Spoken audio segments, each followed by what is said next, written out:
अगर आपको कोई धोखा देता है तो उस इंसान को सजा देना क्या गलत है? या ये मान लेना चाहिए कि एक दिन उसे इसकी सजा मिलेगी? लेकिन उसे सजा मिलनी ही चाहिए।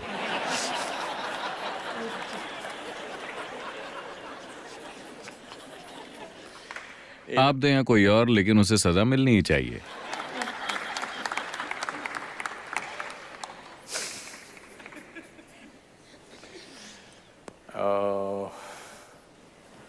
आमतौर पर आप लोगों को किस तरह की सजा देती हैं? पहले ही काफी सजा दी जा चुकी है ना?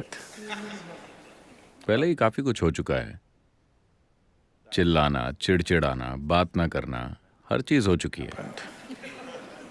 तो आप और कौन सी सजा देना चाहती हैं? आपकी दिक्कत यह है कि दूसरी तरफ कोई पछतावा नहीं है। दूसरी तरफ कोई पछतावा नहीं है क्योंकि लोग वो कर रहे हैं जो वो करना चाहते हैं, वो नहीं जो आप चाहते हैं कि वो करें, हमेशा। और हो सकता है कि वो आपके हित में ना हो, लेकिन वो जो करना चाहते हैं वो कर रहे हैं। ये सही है या गलत, मैं इसकी नैतिकता में नहीं जा रहा हूं। मैं चाहता हूं कि आप इस स्थिति को ठीक से समझें। कोई इंसान वो कर रहा है जो वो करना चाहता है। अब आपके हिसाब से उसे सजा मिलनी चाहिए। शायद उन्होंने कोई कानून नहीं तोड़ा है, वरना उन्हें वैसे भी सजा मिल जाएगी। वो दो लोगों के बीच की समझ को तोड़ रहे हैं। शायद आपने आपसी समझ को गलत समझा। आप मानती थीं कि ये समझ बिल्कुल स्थायी है। ऐसा नहीं है। मानवता के इतिहास में कहीं भी, या आज या भविष्य में, इंसानी रिश्ते कभी भी स्थायी नहीं रहेंगे। हालांकि हर इंसान जो थोड़ा सा रोमांटिक बनता है, मान लेता है कि ये रिश्ता हमेशा के लिए एक सा रहने वाला है। ऐसी कोई चीज नहीं होती। रिश्ते में बदलाव होता रहता है, हमेशा। आपको इसे हर दिन निभाना होता है।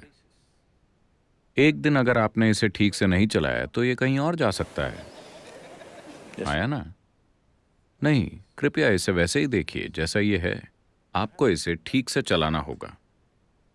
नहीं, मैं अपनी पूरी कोशिश कर रही हूं। जाहिर है कि दूसरे को लगता है कि आपकी पूरी कोशिश उनके लिए काफी नहीं है। मैं चाहता हूं कि आप इसके साथ समझौता करें।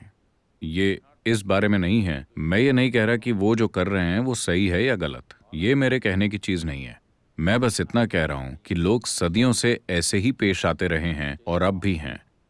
मैं कह रहा हूं कि सबसे पहले आपको ये समझना होगा कि रिश्ते कभी भी एक से नहीं होते। कुछ चीजें बदलती रहेंगी। आपको करतब करते रहना होगा। अगर आप 5 गेंदों से करतब कर रहे हैं तो कभी कभी एक गिर जाएगी। इसके लिए काफी हुनर और ध्यान की जरूरत होती है। हाँ या नहीं? आप में से कई लोग शादीशुदा हैं। क्या ये हुनर और ध्यान नहीं मांगती? अगर आप ध्यान नहीं देते तो आपको पता भी नहीं चलेगा कि क्या हो रहा है। इस पर बहुत ध्यान देना पड़ता है ना? अभी अभी किसी ने मुझे यूरोप के एक देश से फोन किया। सदगुरु, मैं बस घर के काम कर रही हूं, मुझे आकर बचाइए। मुझे यहां से अपने आश्रम ले जाइए, मैं बस घर के काम कर रही हूं। वो बर्तन वगैरह धो रही है। वो बहुत अमीर है, लेकिन उसके 4 बच्चे हैं। तो हर समय कोई ना कोई काम करने को रहता है, अंतहीन तरीके से। और आज काम वाली नहीं आई तो आपको बर्तन धोने पड़ेंगे। 4 बच्चे हैं, आपको बर्तन धोने पड़ेंगे और सारे काम करने पड़ेंगे। तो मैं ये कह रहा हूं, आपको ये समझना होगा कि रिश्ता एक परिवर्तनशील हकीकत है। ये स्थायी हकीकत नहीं है। अगर आप एक स्थायी रिश्ता चाहते हैं तो आपको मरे हुए लोगों से रिश्ते बनाने चाहिए। यही कारण है कि ज्यादातर लोग भगवान को चुनते हैं, क्योंकि वो रिश्ता स्थायी होता है। आप जैसे चाहें इसे संभाल सकते हैं।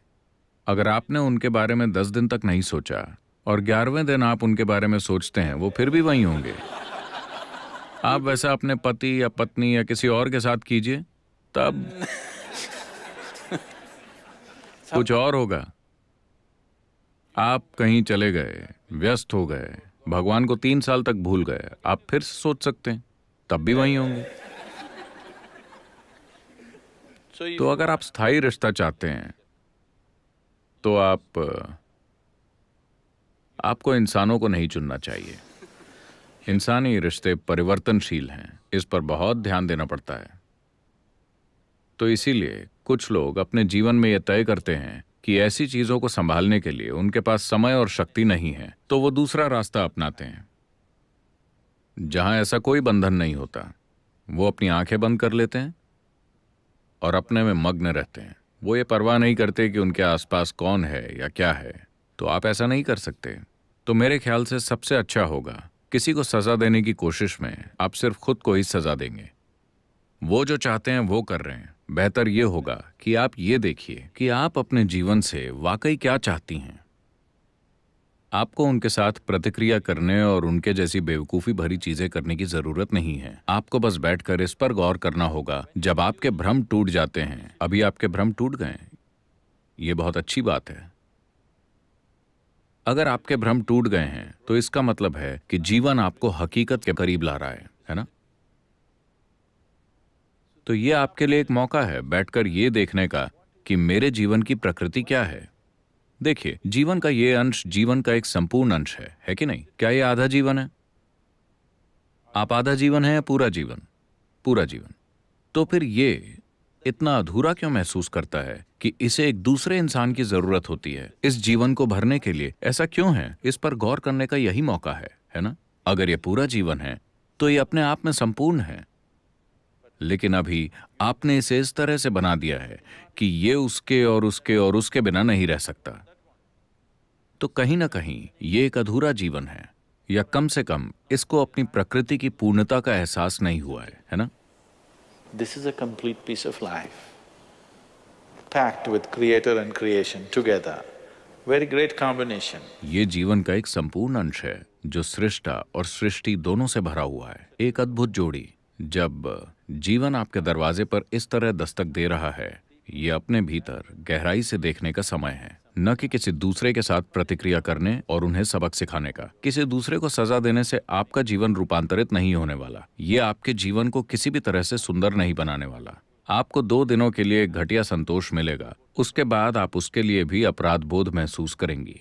हाँ, शुरुआत में जब ये भावना तीव्र होती है आपको संतोष मिलता है, लेकिन बाद में जब आप पीछे मुड़कर देखती हैं आपको खुद पर शर्म आएगी। तो उस रास्ते पर मत जाइए। ये एक मौका है, कोई आपके लिए एक आध्यात्मिक आयाम खोल रहा है।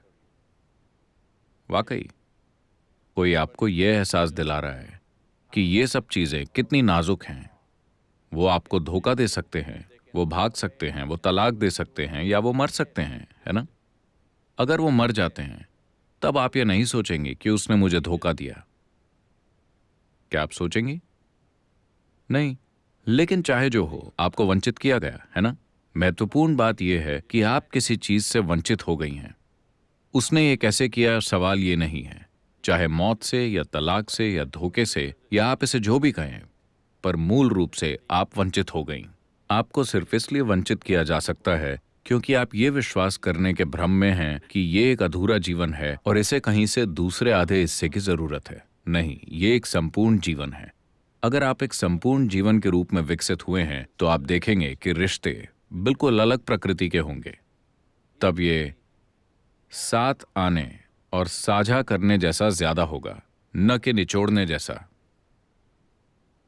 इसे रूपांतरित होना होगा।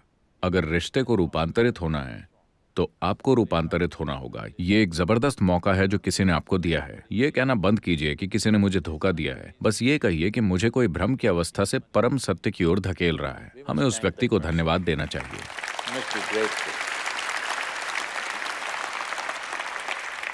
आपको तो कृतज्ञ होना चाहिए। आपको भ्रम में रखने की बजाय, आपको अपने जीवन में या जीवन भर भ्रम में रखने के बजाय उसने इतनी जल्दी आपको इसका एहसास दिला दिया। वरना इसे आप अपनी मौत के समय ही जानेंगे। हाँ, जब आप मरने वाली होंगी, मुझे डर लग रहा है, तुम मेरे साथ क्यों नहीं आते, वो कहेंगे नहीं। तो आखिरी पल में जानने से बेहतर है इसे अभी जान लेना।